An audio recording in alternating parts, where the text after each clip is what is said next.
जय श्री कृष्ण सबको। श्री कृष्ण जी कहते हैं कर्म करो फल की चिंता मत करो। तो बच्चे, मैं हूं आपका एजुकेटर आकाश और आज हम पढ़ने वाले हैं करंट इलेक्ट्रिसिटी। तो करंट इलेक्ट्रिसिटी की बात करें तो एक बहुत ज्यादा इंपॉर्टेंट चैप्टर है, क्लास 12th का 3rd चैप्टर है ये। ठीक है, इसको हम जेई मेंस से लेकर नीट लेवल तक के लेके जाएंगे।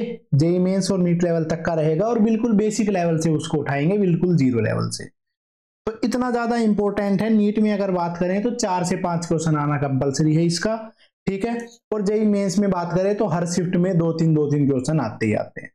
बहुत ज्यादा इंपॉर्टेंट चैप्टर है, इसके बहुत सारे जो क्वेश्चन है वो करेंगे। एक बार इस चैप्टर को पढ़ोगे तो आपको पता चलेगा कि कंप्लीट चीजें आपकी हो चुकी हैं। जहां से भी आप क्वेश्चन लगाओगे आपके सारे क्वेश्चन लग जाएंगे। तो इस चीज के लिए कंप्लीट चैप्टर को पढ़ना जरूरी है। तो ये अपने पास में कंप्लीट प्लेलिस्ट या फिर पूरी एक फुल वीडियो होगी जिसमें सारे chapter, complete chapter current electricity को डिस्कस किया जाएगा।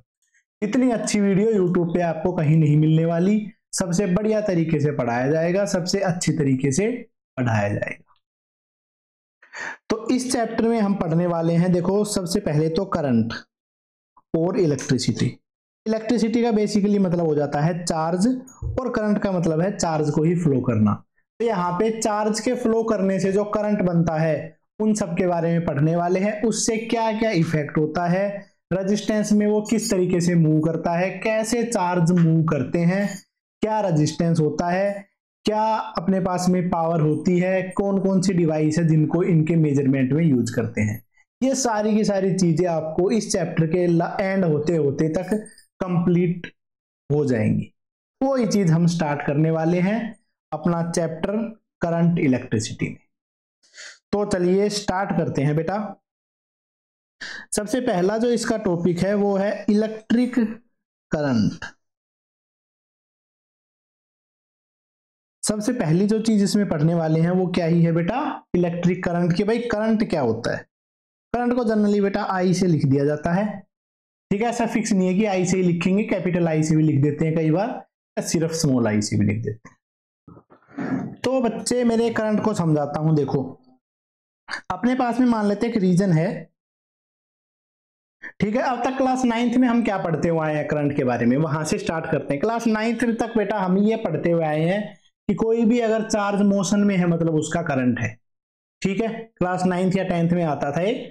तो उसमें क्या पढ़ते थे, जो भी चार्ज मोशन में है मतलब वो करंट है। ठीक है, जितना चार्ज मोशन में हो गया। बट ऐसा नहीं है, थोड़ा प्रॉपर तरीके से डेफिनेशन है। इलेक्ट्रॉन जो होते हैं ना किसी भी मेटल के अंदर में हमेशा ही मोशन में होते हैं, ऐसे जिगजैग मोशन कर रहे होते हैं, बट उसमें करंट नहीं है। करंट का जो बेसिक मीनिंग है वो क्या है कि भाई कोई चार्ज है वो अपने पास में किसी एक फिक्स एरिया से निकल रहा है। ये अपने पास में एक फिक्स एरिया ए है। ठीक है, अगर चार्ज है यहां से निकल के इस तरफ चला गया, जो पॉजिटिव है वो इस तरफ से मूव करके इस तरफ चला गया, इसका मतलब इस रीजन के अंदर से अगर बाहर निकल गया मतलब कि वो करंट फ्लो कर गया है। तो किसी फिक्स एरिया के अंदर से कोई चार्ज मूव कर गया है, इसका मतलब है करंट मूव कर गया है। इस बारे में लिखते हैं कि भाई charge in motion through an area ए। किसी भी एरिया ए से जो चार्ज है वो मोशन में हो। ठीक है, प्रॉपर जो इसकी डेफिनेशन है वो बताता हूं मैं। द टाइम रेट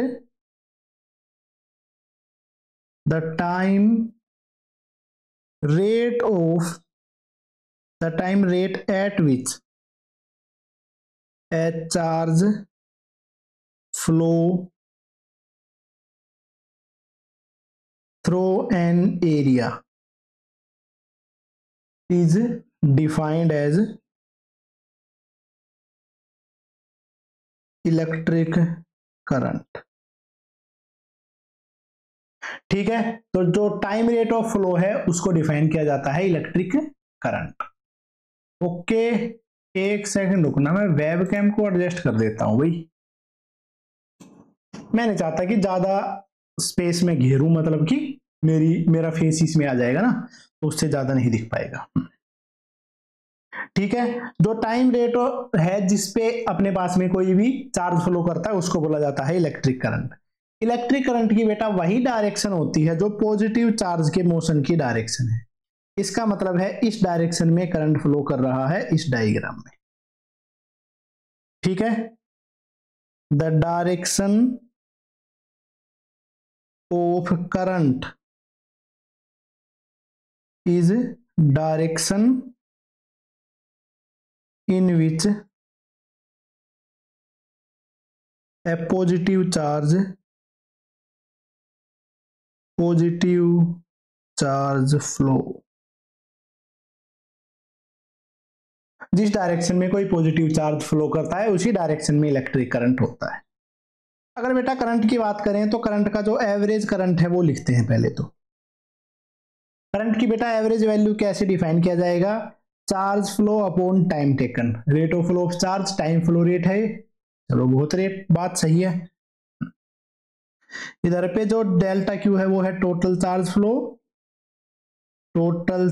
फ्लोन, और जो डेल्टा टी है वो है उस चार्ज को फ्लो करने में जो टाइम लगा है वो। इस तरीके से जो करंट है उसको डिफाइन किया जाता है, एवरेज करंट को। टोटल जो चार्ज फ्लो हुआ है उससे हमने टाइम को डिवाइड कर दिया। फॉर इंस्टेंटेनियस करंट,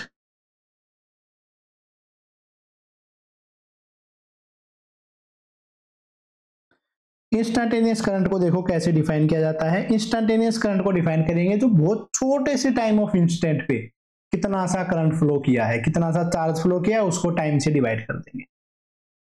ठीक है, तो इसको लिखा जाएगा डेल्टा क्यू, मतलब कि टाइम है वो बहुत स्मॉल है, limit delta T tends to 0, delta Q divided by delta T. तो इंस्टेंटेनियस करंट को डिफाइन किया जाएगा D Q by D T, जो चार्ज फ्लो है उसका डिफरेंशिएशन कर दिया है विद रेस्पेक्ट टू टाइम। ऐसे करके एवरेज करंट, ऐसे करके डिफाइन किया गया है इंस्टेंटेनियस करंट। इधर से बेटा ये अपने पास में करंट है उसका फॉर्मूला आ गया है। चलो बहुत बढ़िया है, कोई दिक्कत वाली बात है ही नहीं। इससे अगर मान लो करंट गिवन और चार्ज निकालना होगा, कितना सा चार्ज फ्लो किया है, वो भी बता देता हूं भाई। डी क्यू जो है उसको लिखा जा सकता है I into D T, D T को इधर ले गए तो डी क्यू हो गया आई इंटू डी टी, या फिर total charge flown is equal to I D T. इस फॉर्मूले से चार्ज फ्लो भी निकाल सकते हैं कि भाई कोई करंट है उसके चलने की वजह से कितना सा चार्ज फ्लो हुआ है। बहुत ज्यादा बढ़िया बात। चलो भाई कोई दिक्कत नहीं है। तो यहां तक हमने करंट के बारे में लिख लिया है। डायरेक्शन करंट की क्या होती है भाई? करंट की डायरेक्शन वो होती है जिस डायरेक्शन में पॉजिटिव चार्ज मूव करे, या अपोजिट टू जिस डायरेक्शन में नेगेटिव चार्ज मूव कर रहा था। ठीक है, तो डायरेक्शन ऑफ करंट को एक बार फिर से बता देता हूं। Direction of current same as that of flow of positive charge, जिस डायरेक्शन में पॉजिटिव चार्ज फ्लो कर रहा है। ठीक है, या opposite to direction of flow of negative charge, या फिर जिस डायरेक्शन में नेगेटिव चार्ज फ्लो कर रहा है, वही होती है अपने पास में करंट की डायरेक्शन। चलो बहुत बढ़िया बात है, कोई दिक्कत वाली बात नहीं है। ऐसे करके अपने पास में इलेक्ट्रिक करंट है उसकी डायरेक्शन के बारे में पता चल गया है। करंट की अगर मैं एसआई यूनिट के बारे में बात करूं, यूनिट ऑफ करंट, तो बेटा करंट है उसकी एसआई यूनिट क्या होती है भाई? करंट तो एक फंडामेंटल क्वांटिटी है जिसकी एसआई यूनिट एम्पियर होती है। एम्पियर को इंडिपेंडेंटली डिफाइन किया जा सकता है, ठीक है, बाकी किसी चीज की जरूरत नहीं है एम्पियर को डिफाइन करने के लिए। बट एक एम्पियर को ऐसे हम बता सकते हैं 1 कूलम चार्ज अगर हर सेकंड फ्लो करता है, इसका मतलब है उस केस में 1 एम्पियर का करंट है वो फ्लो कर रहा है सर्किट में। ये है इसका मतलब, ये होती है करंट की यूनिट। ठीक है भाई, करंट की एसआई यूनिट भी हमने लिख ली है। बेटा करंट के बाद में अपना जो लॉ आता है, यहां से इंपॉर्टेंट लॉ जो स्टार्ट होता है वो है ओम्स लॉ। वहां से स्टार्ट करते हैं भाई, statement of Ohm's law. Ohm's law की क्या स्टेटमेंट है?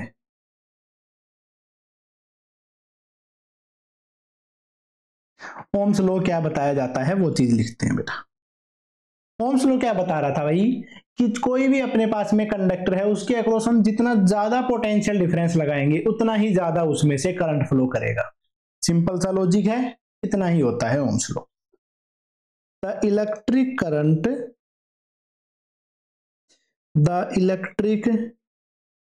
Current in any conductor is proportional to the potential difference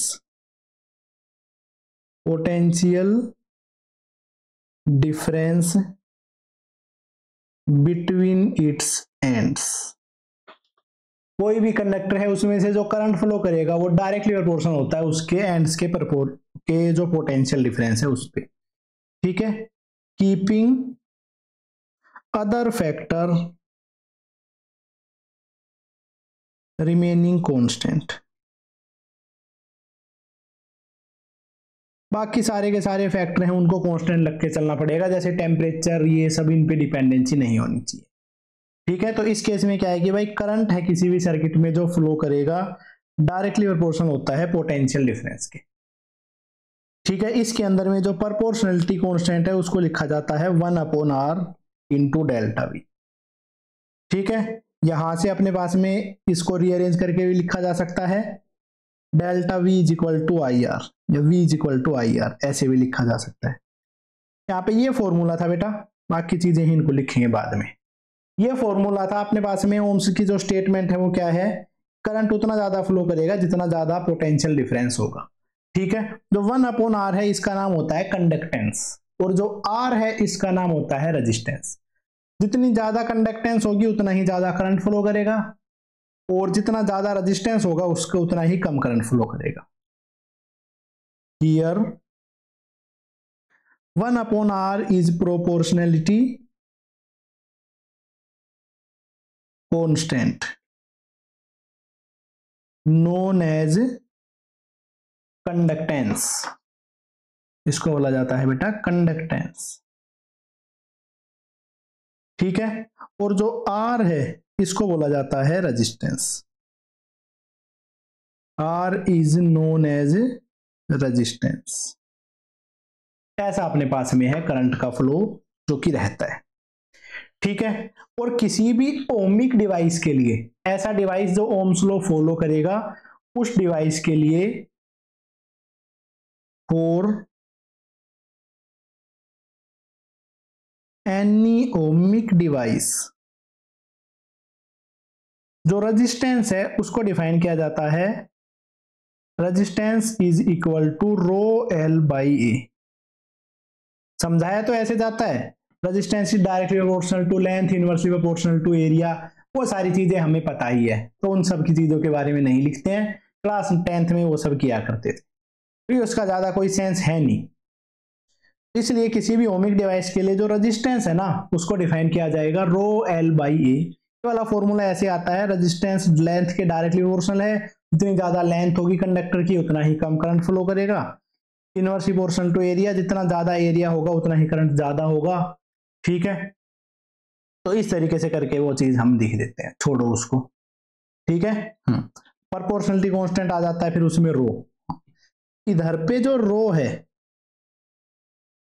है उसको बोल देते हैं कांस्टेंट ऑफ प्रोपोर्शनलिटी इस केस में तो, बट इसका नाम हो जाता है resistivity of a material. Resistivity of a material. ठीक है, और ये किसकी प्रॉपर्टी है, ये होती है प्रॉपर्टी ऑफ मटेरियल की। किसी भी मटेरियल की प्रॉपर्टी है, कोई मटेरियल कितना ज्यादा उसकी रेजिस्टिविटी होती है उस मटेरियल पे डिपेंड करता है। जैसे कंडक्टर्स है रेजिस्टिविटी कम, इंसुलेटर है रेजिस्टिविटी ज्यादा, ऐसा रहता है। ठीक है। रजिस्टिविटी का जो रेसिप्रोकल होता है बेटा उसको बोलते हैं conductivity. Reciprocal of resistivity is known as conductivity. Conductivity के लिए हम फॉर्मूला जो है सिंबल यूज करते हैं वो यूज करते हैं sigma. Conductivity is equal to 1 upon resistivity, ये होता है कंडक्टिविटी का फॉर्मूला। ऐसे रहता है कंडक्टिविटी और रजिस्टिविटी, और रो एल बाई ए वो है रेजिस्टेंस। ठीक है।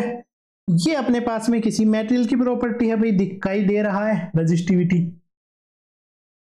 रेजिस्टेंस है उसमें क्या है बेटा, रो पे डिपेंड कर रहा है, लेंथ पे डिपेंड कर रहा है, एरिया पे डिपेंड कर रहा है। मतलब कि मटेरियल पे डिपेंड कर रहा है, मटेरियल की लेंथ पे और मटेरियल के एरिया पे। मटेरियल की लेंथ और एरिया और मटेरियल तीनों चीजों को जोड़ दिया तो वो बन जाता है ऑब्जेक्ट। इस बारे में भी लिख देता हूं, resistivity is property of substance या फिर material, whereas resistance is property of object। बेटा रेजिस्टेंस है वो किसी ऑब्जेक्ट की प्रॉपर्टी है, ठीक है। रजिस्टिविटी सिर्फ सब्सटेंस की प्रॉपर्टी थी। तो ऐसा होता है अपने पास में रजिस्टिविटी और रेजिस्टेंस, इनके बीच में रिलेशन। ये था अपने पास में ओम्स लॉ, तो कोई दिक्कत नहीं है। अब बेटा इनकी जो एसआई यूनिट बनी है उन सब की एसआई यूनिट को लिख लेते हैं, क्योंकि इनकी एसआई यूनिट से बेस्ड क्वेश्चन आए हुए हैं अपने पास। एसआई यूनिट,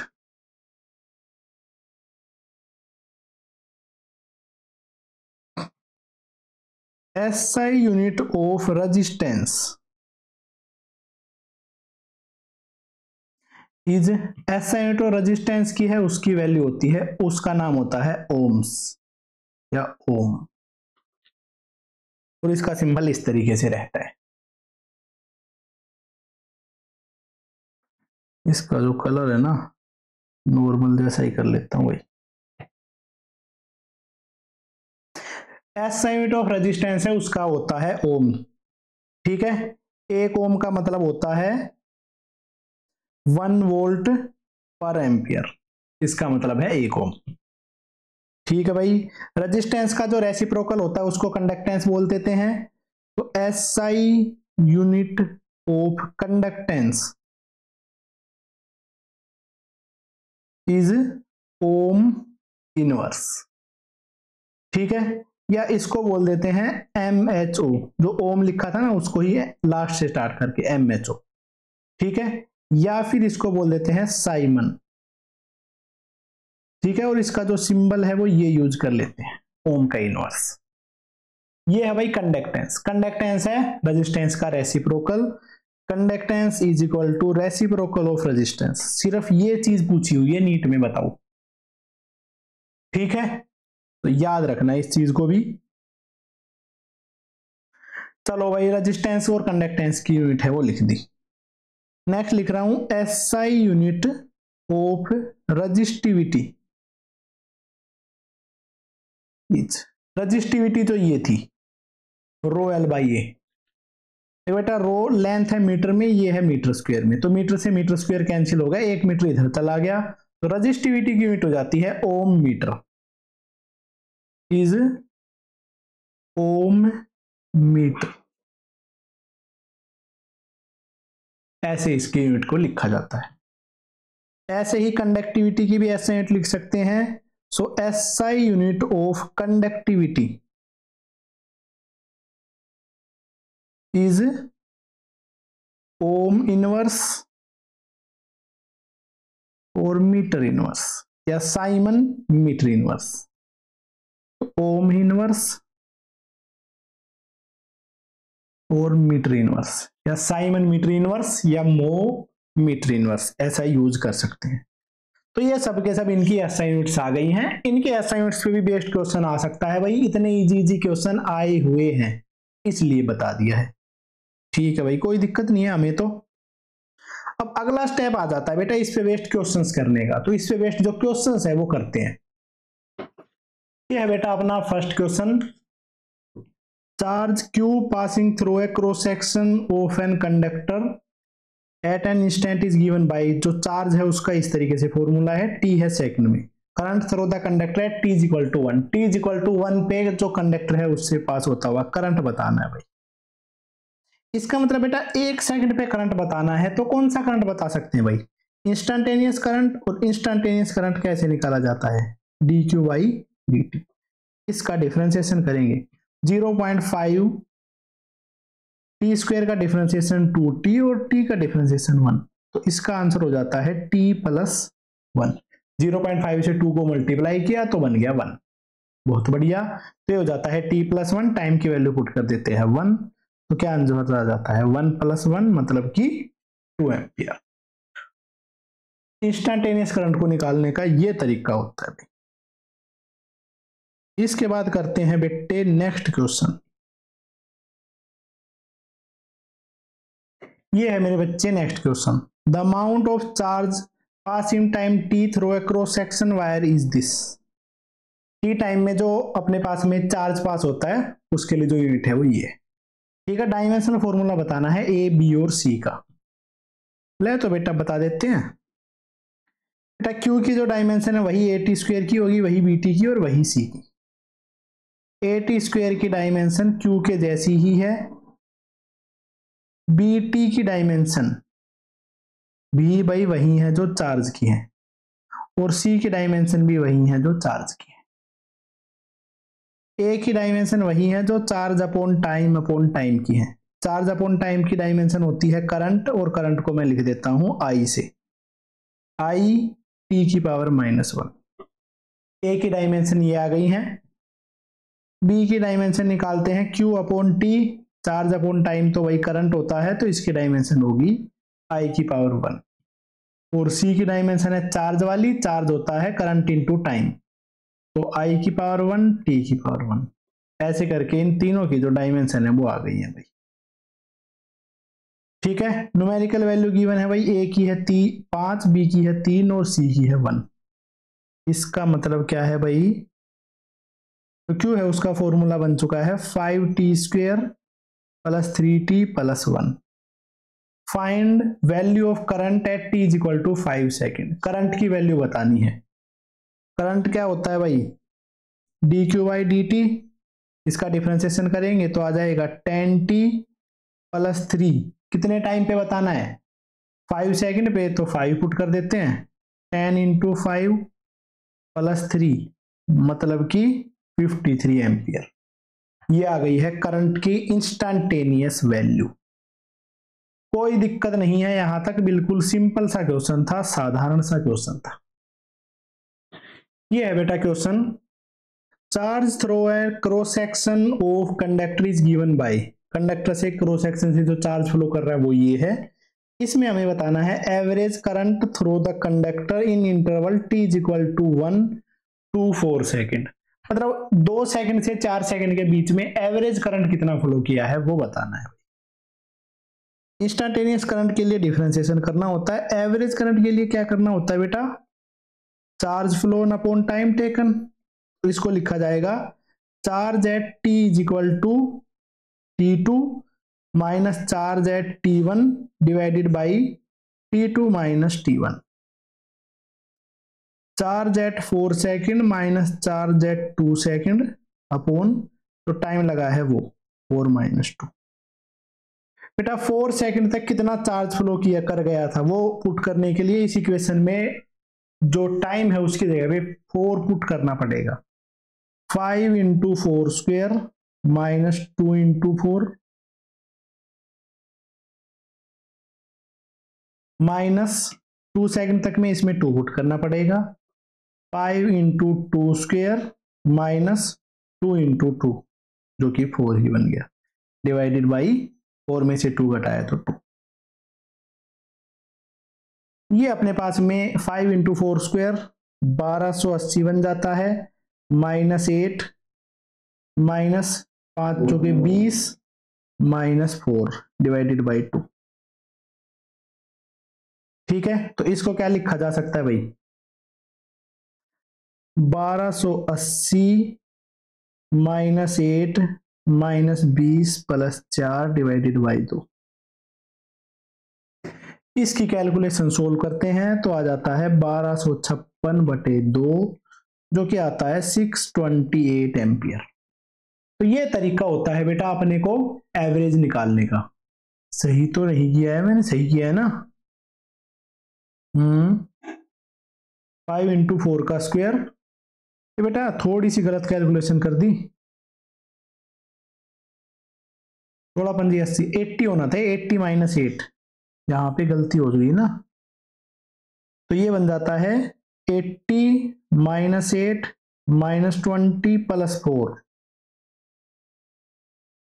80 में से 20 गए तो अपने पास में 60 बचा, 60 अपने पास में +4 और -8 तो 56/2। तो इस तरीके से बचेगा, तो ये बनेगा 27 एम्पियर। कैलकुलेशन थोड़ी सी गलत कर दी मैंने, 4 की पावर 4 ले ली थी, ऐसा कुछ करके कैलकुलेशन करती थी। ठीक है, अब बिल्कुल सही कैलकुलेशन है, तो ये जो कैलकुलेशन है उसका ध्यान रखना। 28 56/2 28, तो 28 एम्पियर इसका बिल्कुल सही आंसर हो जाएगा। कैलकुलेशन का भाई थोड़ा सा ध्यान रखना, क्योंकि स्टूडेंट्स नहीं है तो मैं थोड़ी बहुत गलत कैलकुलेशन कर देता हूं कई बार। ठीक है, बच्चे रहते हैं तो बता देते हैं कि सर ये गलत हो गया है, इसको सही कर लो, बट अभी वैसे चल रही है ना रिकॉर्डिंग, तो उसमें नहीं आइडिया लग पाता है। ठीक है, चलो तो भाई नेक्स्ट क्वेश्चन करते हैं बेटा इस पे बेस्ट। ऐसे है बेटा नेक्स्ट क्वेश्चन अपने पास में, A straight wire of linear charge density 3 microcoulomb per meter and area of cross section this। ऐसी है स्ट्रेट वायर, इस फिगर में जैसा दिख रही है वैसे। इस वायर को हम 2 मीटर पर सेकंड की स्पीड से खींचते हैं, तो इससे एसोसिएटेड जो करंट है उसकी वैल्यू कितनी होगी। ठीक है, तो बेटा करंट निकालने वाले हैं, तो करंट आ जाता है rate of flow of charge with respect to time. But इस वायर में चार्ज तो गिवन ही नहीं है, चार्ज की बजाय में क्या गिवन है, वायर अगर v वेलोसिटी से जा रही है तो अपने पास में थोड़े से dt टाइम के अंदर में, dt टाइम पोर्शन में वायर का कितना सा पोर्शन आगे जा पाएगा, वायर में से कितना सा चार्ज फ्लो कर पाएगा, dq। तो dq/dt यहां से लिख दिया है। और जैसा कि हमें पता है लैम्डा है, लैम्डा का फॉर्मूला क्या हो जाता है भाई, small charge upon small time. तो यहां से dq को क्या निकाला जा सकता है, लैम्डा इंटू dt।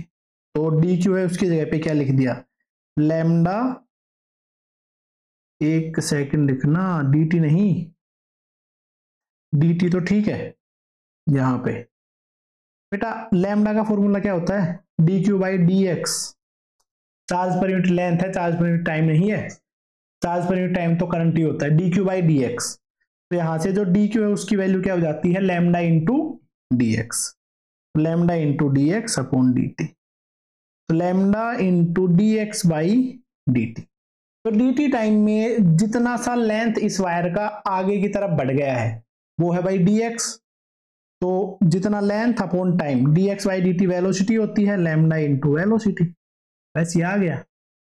तो लैम्डा है उसकी वैल्यू क्या है, 3 माइक्रोकूलम पर मीटर, और वेलोसिटी है वो है 2 मीटर पर सेकेंड। इधर से अपने पास में मीटर से तो मीटर कैंसिल हो जाएगा, तो आंसर हो जाएगा 6 माइक्रोकूलम पर सेकेंड, और 6 माइक्रोकूलम पर सेकेंड है मतलब एम्पियर। तो इससे रिलेटेड जो करंट है वो आ जाएगा 6 माइक्रो एम्पियर। ऑप्शन सी इसका सही आंसर होगा। इस पे वेस्ट नेक्स्ट क्वेश्चन और करते हैं भाई। नेक्स्ट क्वेश्चन है ये, in an atom an electron move in orbit of radius r with speed v, the equivalent current is. एक है बेटा कोई एटम है जिसके अंदर में एक इलेक्ट्रॉन है, इस तरीके से मूव कर रहा है, रेडियस है इसकी r और v स्पीड से मूव कर रहा है। तो भाई है इसके कोरस्पॉन्डिंग जो करंट है वो क्या हो जाएगा भाई, चार्ज फ्लोन अपॉन टाइम कितना ले रहा है। तो भाई इलेक्ट्रॉन है उस पे जो चार्ज फ्लो कर रहा है वो तो E है, और बेटा एक मान लो कोई भी एक क्रॉस सेक्शन बना दूंगा, उसमें ये इलेक्ट्रॉन एक रोटेशन करने में कुछ टाइम लेगा फिक्स, दोबारा उसी के बाद में आएगा, तो कितना सा टाइम लेगा एक रोटेशन करने में, डिस्टेंस अपॉन स्पीड। तो इसकी जो डिस्टेंस है वो क्या हो जाएगी 2πr अपॉन v। तो इसका आंसर आ जाता है ev अपॉन 2πr। इलेक्ट्रॉन है उससे रिलेटेड जो करंट है उसकी वैल्यू होती है ev upon 2πr। Equivalent current will be equal to ev upon 2πr। इसके बाद अगला क्वेश्चन करते हैं। नेक्स्ट क्वेश्चन है बेटा ये, the specific resistance of A potentiometer wire is this. Specific resistance बेटा किसको बोलते हैं, जो रजिस्टिविटी होती है उसको। इसकी वैल्यू है 10⁻⁻7 ओम मीटर, ये है स्पेसिफिक रेजिस्टेंस। इसका जो क्रॉस सेक्शनल एरिया है वायर का, cross sectional area of wire is this 10⁻⁻6 metre square. If a current of 0.1 ampere, इसमें से जो करंट फ्लो कर रहा है वो है 0.1 ampere, flow through the wire, the potential gradient will be. Potential gradient किसको बोला जाता है बेटा, वो बोला जाता है potential per unit length. Per unit length होता है या पर यूनिट डिस्टेंस होता है, उस चीज को बोला जाता है ग्रेडियंट। तो हमें निकालना है potential per unit length. Ohm's law में क्या पढ़ा है, V is equal to IR upon L, but resistivity given है तो रेजिस्टेंस का दूसरा फॉर्मूला लगाएंगे, rho L by A। L से L cancel out, I rho by A। Current है भाई 0.1 और स्पेसिफिक रेजिस्टेंस 10⁻⁻7 अपॉन एरिया 10⁻�6। इसको जब हम सोल्व करेंगे तो आ जाएगा 0.1 इंटू 0.1 मतलब कि 10⁻⁻2 वोल्ट पर मीटर। तो जो पोटेंशियल ग्रेडियंट है उसकी वैल्यू हो जाती है 10⁻⁻2 वोल्ट पर मीटर। ये हो जाता है इसका सही आंसर। बहुत बढ़िया बेटा। इस पे बेस्ड जो क्वेश्चन थे हमने कुछ हद तक या काफी हद तक जो क्वेश्चन थे करंट पे बेस्ड वो हमने कर लिए भाई। अब रेजिस्टेंस पे बेस्ड भी बेटा कुछ क्वेश्चंस आते हैं, वो वाले और क्वेश्चन करने के लिए एक फॉर्मूला लिख लेते हैं। देखो क्या है, जो कि है बेटा अपना चेंज इन रेजिस्टेंस। रेजिस्टेंस के जो चेंज वाले क्वेश्चन है वो करने वाले हैं आगे। चेंज इन रेजिस्टेंस में देखो बेटा, रेजिस्टेंस है वो डायरेक्टली प्रोपोर्शनल टू लेंथ होता है, रेजिस्टेंस है वो इनवर्सली प्रोपोर्शनल टू एरिया होता है, तभी जाके रो L बाई A आ जाता है। ठीक है, जर्नल जो वैल्यू है वो ये है। अगर बेटा अपने पास में कांस्टेंट वॉल्यूम हो, फॉर कांस्टेंट वॉल्यूम, अगर वॉल्यूम कांस्टेंट है तो रेजिस्टेंस का फॉर्मूला कैसे लिखा जा सकता है, रो L बाई A, जिसको कि मैं L से मल्टीप्लाई कर देता हूं, L से डिवाइड कर देता हूं। ठीक है, ऊपर तो रो L स्क्वायर बन गया भाई, नीचे एरिया इंटू लेंथ क्या बन गया है बेटा, वॉल्यूम। तो रेजिस्टिविटी कांस्टेंट है और वॉल्यूम कांस्टेंट है। बेटा अगर वॉल्यूम कांस्टेंट हो तो resistance is directly proportional to length का स्क्वायर, क्योंकि अगर वॉल्यूम कांस्टेंट होगी तो बेटा एरिया कम हो जाएगा और फिर से अपने पास में, बट एरिया पे डिपेंडेंसी हमें नहीं चाहिए, तो प्रॉपर जो डिपेंडेंसी है वो ये आएगी कांस्टेंट वॉल्यूम के केस में। दूसरा क्या लिख सकते हैं, रो L बाई A ही है, एरिया से मल्टीप्लाई कर दे रहा हूं मैं, एरिया से मल्टीप्लाई कर दे रहा हूं, ये बन जाएगा rho into volume upon area का square. So resistance is inversely proportional to area square.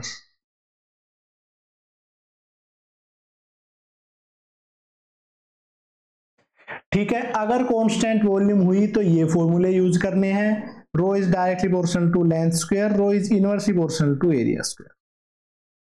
अगर अपने पास में कुछ कांस्टेंट है ही नहीं फिर तो कोई दिक्कत वाली बात है ही ना। तो ऐसे करके इनके फॉर्मूले हैं वो लिखे जाते हैं। अगर बेटा बहुत कम परसेंटेज चेंज है, बहुत स्मॉल परसेंटेज चेंज है, तो उस केस में हम एरर वाला मेथड भी अप्लाई कर लेते हैं, मतलब वही मेथड लगा देते हैं। For very low percentage change we can use error method. बहुत कम परसेंटेज चेंज के लिए एरर मेथड का यूज किया जाएगा। चलो तो भाई चेंज इन रेजिस्टेंस पे बेस्ड जो क्वेश्चन है वो करते हैं। ये है बच्चे first question. The length of wire is increase by 40% then resistance will be. अगर वायर की लेंथ को 40% से बढ़ा दूं तो उस पे रखा हुआ रेजिस्टेंस है उस पे क्या इंपैक्ट पड़ेगा। तो जैसा कि हमें पता है resistance is equal to rho L by A. Length पहले एल थी, 40% से बढ़ा दी। परसेंटेज चेंज वाले जो है चीजें पहले आपको सिखाई गई हैं। बेटा 40% से लेंथ को बढ़ा दूंगा तो 140% हो जाएगी और 140% को क्या लिखा जा सकता है 1.40 L। बाकी सब तो कांस्टेंट ही है, कुछ दिया ही नहीं है।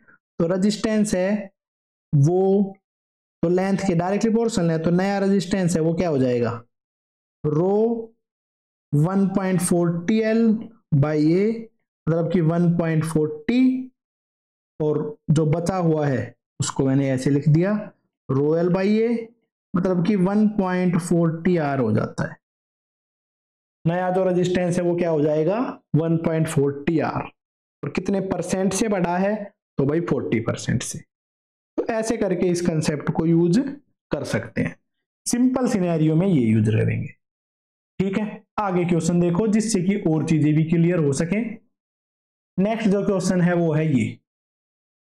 A wire is stretched and its radius become r/2 then its resistance will be। एक वायर को स्ट्रेच किया है। स्ट्रेच करने का मतलब होता है बेटा इसकी वॉल्यूम को कांस्टेंट रखा है, वॉल्यूम को चेंज नहीं होने दिया है। बहुत बढ़िया बात है भाई, वॉल्यूम को चेंज नहीं होने दिया है इसलिए मतलब उसको स्ट्रेच किया, ऐसे खींच दिया है तो इसकी वॉल्यूम चेंज नहीं होगी।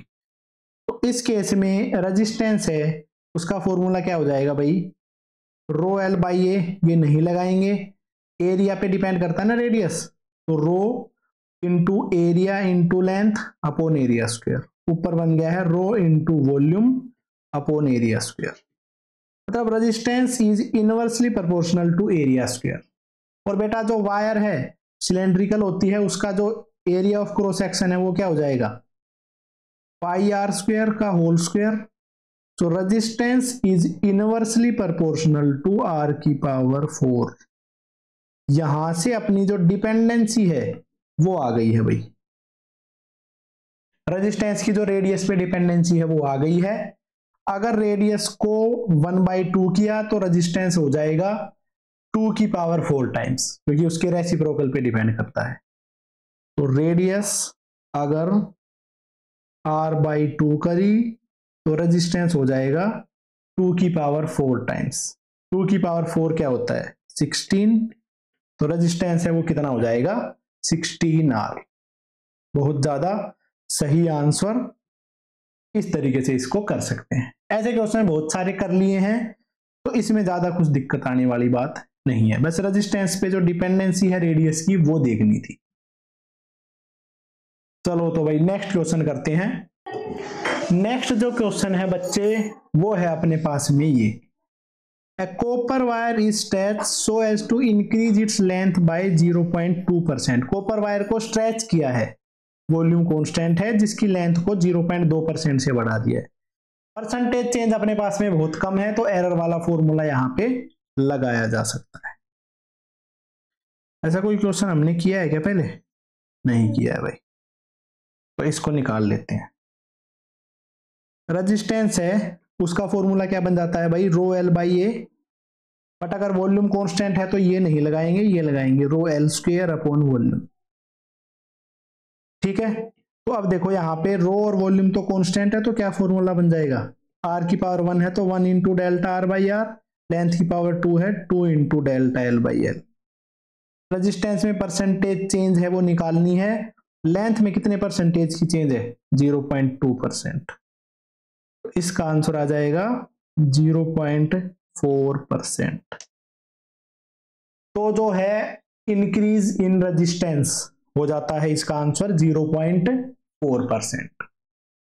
चलो तो भाई नेक्स्ट क्वेश्चन और करते हैं इस पे बेस्ड। बाकी सारे सिंपल ही क्वेश्चन है भाई, नहीं है कोई नया क्वेश्चन तो इसलिए नहीं करते हैं। तो यहां तक हमने रेजिस्टेंस के बारे में, ओम्स लॉ के बारे में, इधर तक जो चीजें थी वो पढ़ ली हैं भाई, ठीक है। इससे अगला जो अपने पास में चीज आती है उसको बोला जाता है बच्चे करंट डेंसिटी।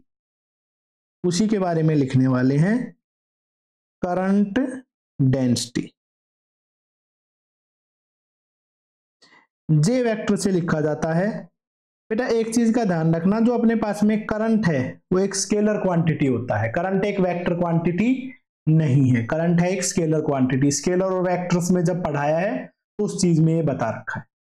तो करंट एक स्केलर क्वांटिटी है। अब जो करने वाले हैं वो है करंट डेंसिटी, और करंट डेंसिटी है वो एक वेक्टर क्वांटिटी है। तो करंट डेंसिटी को पहले डिफाइन करते हैं क्या होता है। तो करंट डेंसिटी देखो भाई कैसे डिफाइन किया जाता है, करंट डेंसिटी का क्या मतलब होता है।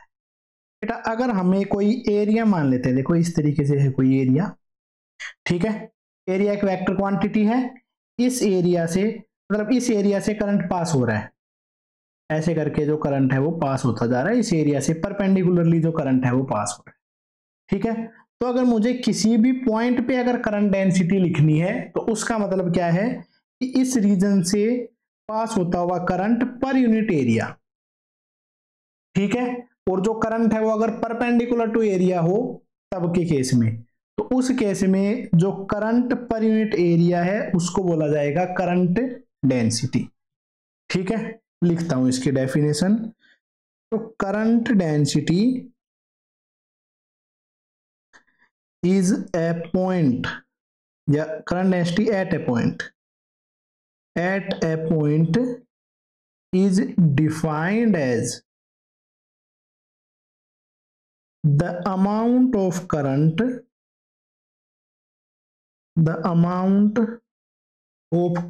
flowing per unit area at that point। उस पॉइंट पे करंट पर यूनिट एरिया कितना सा फ्लो कर रहा है, ठीक है। साथ साथ में बेटा इसमें डायरेक्शन भी डिफाइन करी जाती है। तो डायरेक्शन क्या है कि भाई provided area is normal to direction of current. Area का सिर्फ वो एलिमेंट लेके चलते हैं या वो कंपोनेंट लेके चलते हैं जो करंट से परपेंडिकुलर है। करंट डेंसिटी को जे वेक्टर से लिखा जाता है, ठीक है। इसका मतलब हो जाता है करंट पर यूनिट एरिया, बस एरिया का परपेंडिकुलर वाला कंपोनेंट लेके चलना पड़ेगा। ऐसे डिफाइन करी जाती है करंट डेंसिटी।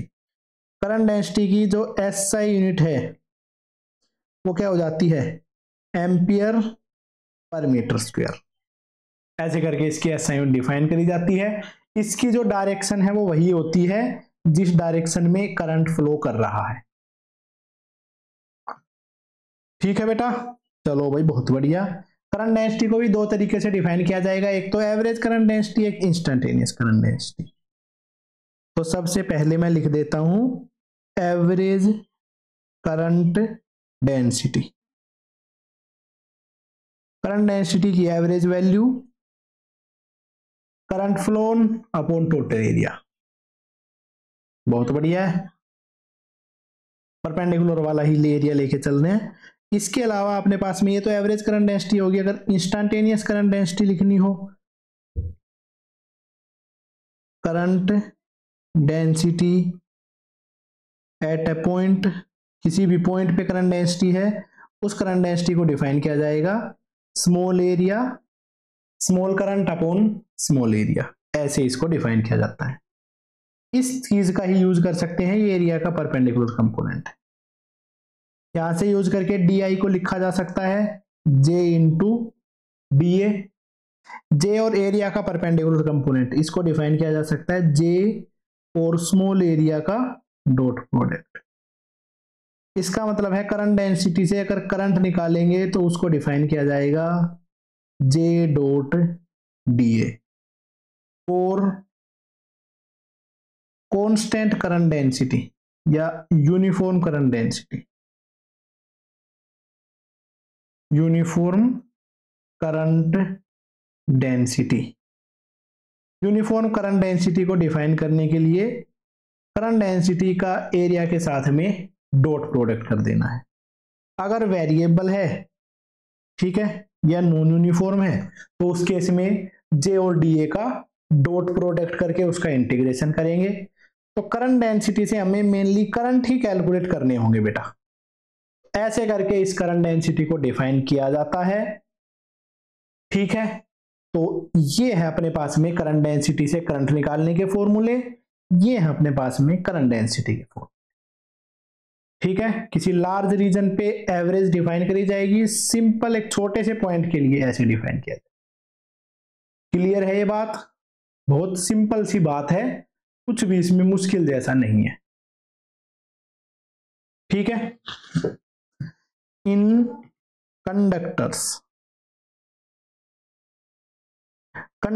में जो करंट डेंसिटी है वो कैसे लिखी जाएगी, इस बारे में लिखने वाले हैं बेटा। कंडक्टर में समझो इस तरीके से अपने पास में एक कंडक्टर है भाई, सिलेंड्रिकल सा कंडक्टर ले लिया है, और भाई इसको एक बैटरी से कनेक्ट कर दिया है किसी पोटेंशियल से।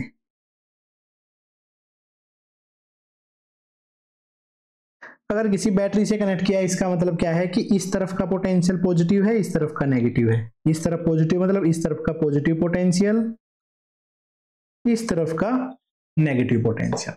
कोई दिक्कत नहीं है भाई। इसका जो एरिया ऑफ क्रॉस सेक्शन है कंडक्टर का वो है ए। इस कंडक्टर की जो लेंथ है बच्चे वो मैंने मान ली है ए, एल। चलो बहुत बढ़िया। अब इस केस में देखो क्या रहेगा कि अगर इसमें, इसके अंदर ऑब्वियस सी बात है इलेक्ट्रॉन्स होंगे। इसमें जैसे ही मैंने पोटेंशियल अप्लाई किया, इस तरफ पॉजिटिव पोटेंशियल, इस तरफ नेगेटिव पोटेंशियल।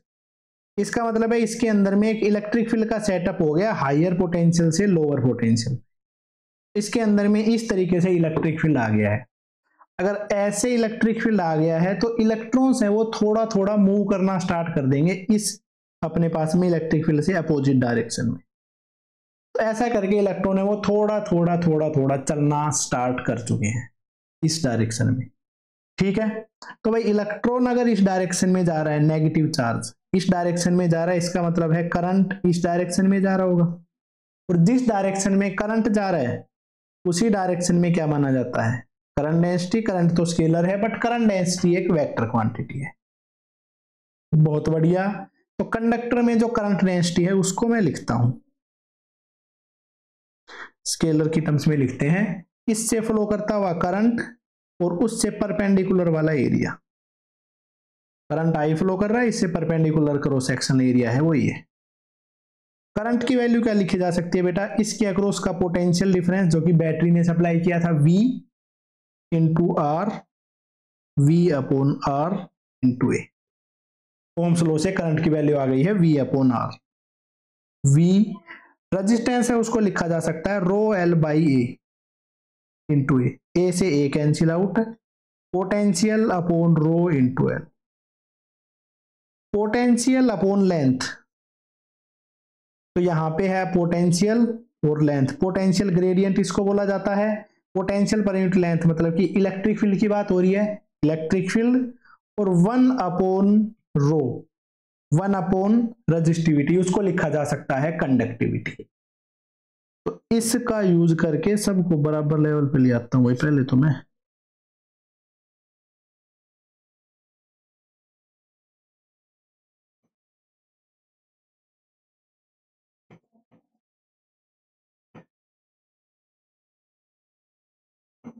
ठीक है। तो अपने पास में जो करंट डेंसिटी है उसका फॉर्मूला आ गया है sigma into E. Vector form में लिखेंगे तो J is equal to sigma तो कांस्टेंट है, और इलेक्ट्रिक फील्ड उसी डायरेक्शन में है जिस डायरेक्शन में करंट डेंसिटी थी। तो J is equal to sigma E. सिग्मा है कंडक्टिविटी, E है इलेक्ट्रिक फील्ड। ये आ जाती है अपने पास में किसी भी कंडक्टर के अंदर में करंट डेंसिटी की वैल्यू। और बेटा ये जो है इसको बोला जाता है microscopic form of Ohm's law. This is microscopic form of Ohm's law. ये अपने पास में ओम्स लॉ की माइक्रोस्कोपिक फॉर्म है। तो कभी अगर ये पूछ लिया जाए कि भाई ओम्स लॉ की माइक्रोस्कोपिक फॉर्म क्या है, तो उसके लिए इस फॉर्मूले को लिख देंगे, सिंपल सा, साधारण सा, कोई दिक्कत वाली बात है ही ना। ठीक है भाई, कंडक्टर्स में जो करंट डेंसिटी है हमने लिख दिया है इसको प्रॉपर तरीके से। इसके बाद में इस पे बेस्ड कुछ क्वेश्चंस हैं वो कर लेते हैं। कुछ क्वेश्चन करने से पहले एक नोट करके पॉइंट लिख देता हूं भाई, उस चीज को समझना पहले। तो भाई जो नोट करके पॉइंट है वो देखो बेटा, जो करंट डेंसिटी है ना, करंट डेंसिटी को जैसे कि हम इससे पहले जब हम फ्लूइड पढ़ते थे तो फ्लूइड में हम स्ट्रीम लाइन फ्लो पढ़ते थे, उसके अंदर में स्ट्रीम लाइंस आती थी। तो ऐसी ही लाइंस करंट डेंसिटी के लिए भी रिप्रेजेंट किया जा सकता है। वहां पे जो लाइंस है उनकी डेंसिटी से अपने पास में पता चलेगा कि वहां पे करंट डेंसिटी कितनी ज्यादा है। ठीक है, तो इसको लिख लेते हैं कि भाई current density can be represented by a similar set of lines known as streamlines। Current density को भी एक सिमिलर सेट ऑफ लाइन से रिप्रेजेंट कर सकते हैं जिनको स्ट्रीमलाइंस बोलते हैं। The spacing of streamlines suggest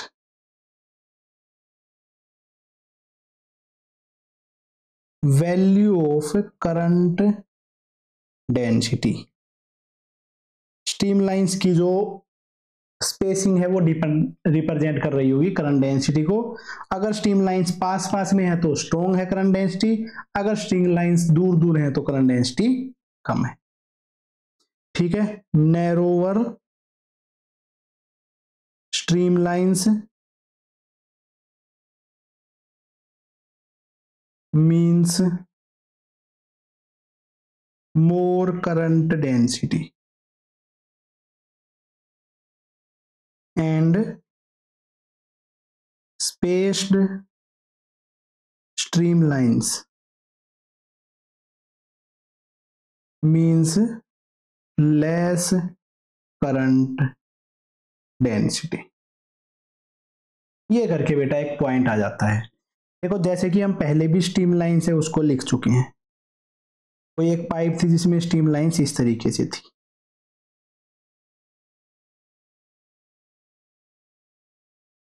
ठीक है, ऐसे ये कंडक्टर है जिसके अंदर में स्ट्रीम लाइंस के तरीके से हमने रिप्रेजेंट कर दिया है।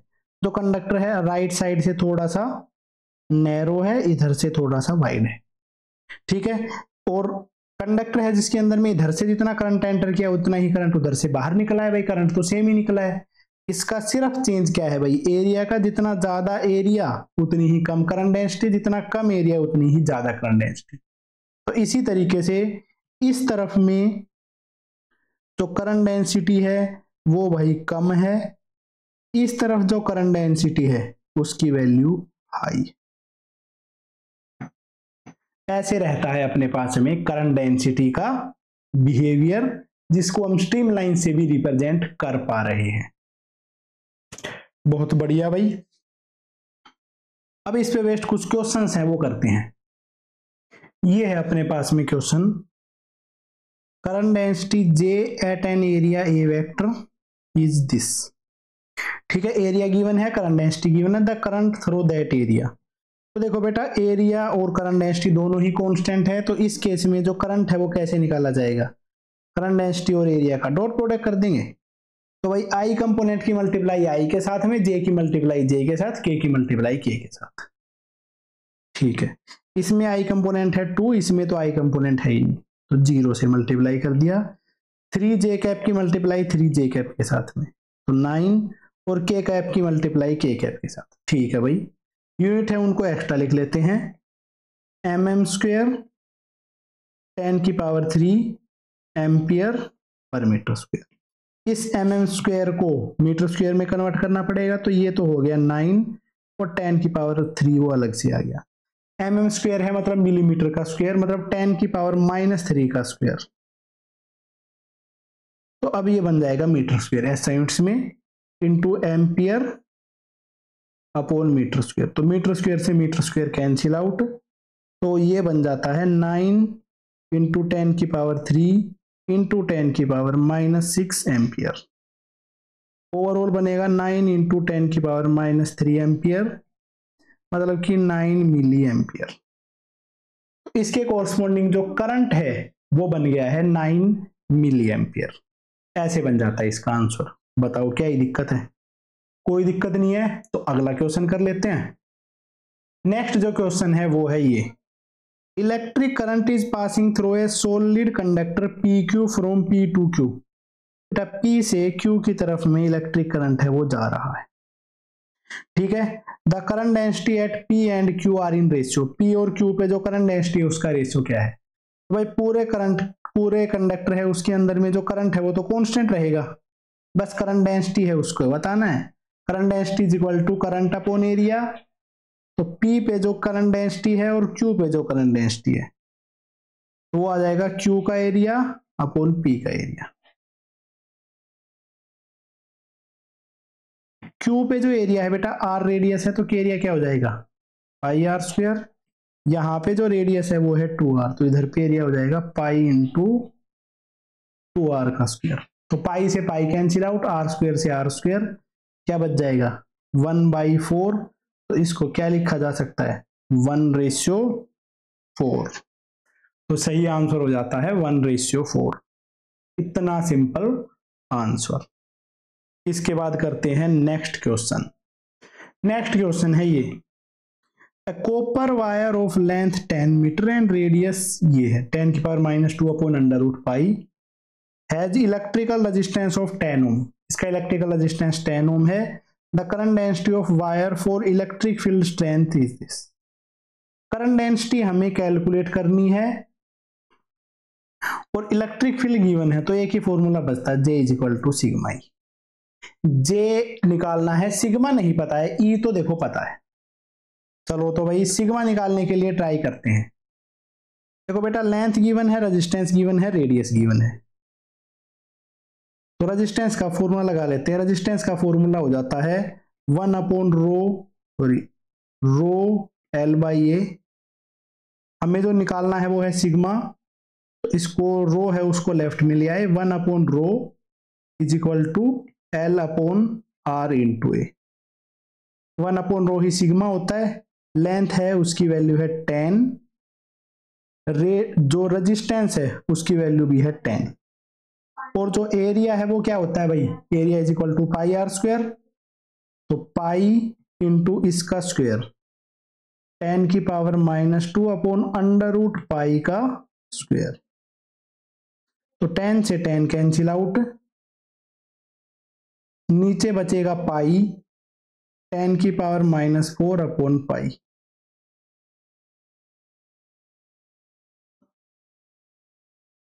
ये बन जाएगा सिग्मा, पाई से पाई कैंसिल आउट, 10⁻⁴ ऊपर चला गया, तो सिग्मा है उसकी वैल्यू आ गई है 10⁴ SI यूनिट्स में। ठीक है, अब पुट कर देते हैं फॉर्मूले में। जैसा कि हमें पता है J is equal to sigma E, सिग्मा की वैल्यू है 10⁻⁴, और इलेक्ट्रिक फील्ड है उसकी वैल्यू भी गिवन है 10। तो अपने पास में आंसर आ जाएगा 10⁵ ampere per metre square. 10⁻⁵ ampere per metre square, ये वैल्यू आ गई है करंट डेंसिटी की। सारी चीजें सही तरीके से निकालनी है। रीअरेंजमेंट वाला क्वेश्चन था, मुश्किल क्वेश्चन नहीं था। ले तो भाई और क्वेश्चन करते हैं इन पे बेस्ड। नेक्स्ट क्वेश्चन है ये, the charge Q in a spherical region of radius R changes with time as Q is equal to. तो चार्ज है उसकी वैल्यू गिवन है 2e⁻³ किसी स्फेरिकल रीजन में। Initial current density at surface in this region. Initial current density बतानी है। बेटा current density के लिए सबसे पहले करंट होना चाहिए, करंट आ जाएगा dq बाई dt से, तो 2 इंटू -3 e की पावर -3, इसका डिफरेंशिएशन किया तो ये आ गया है -6 e की पावर -3t। क्या निकालना है? Current density, current upon area, spherical region है तो एरिया क्या हो जाएगा 4πr², तो -6 e की power -3t upon 4πr²। Current के अंदर में जो डायरेक्शन है वो ज्यादा कुछ मैटर नहीं करती है, तो इसलिए इस डायरेक्शन को हटा लोगे तो भी चल जाएगा।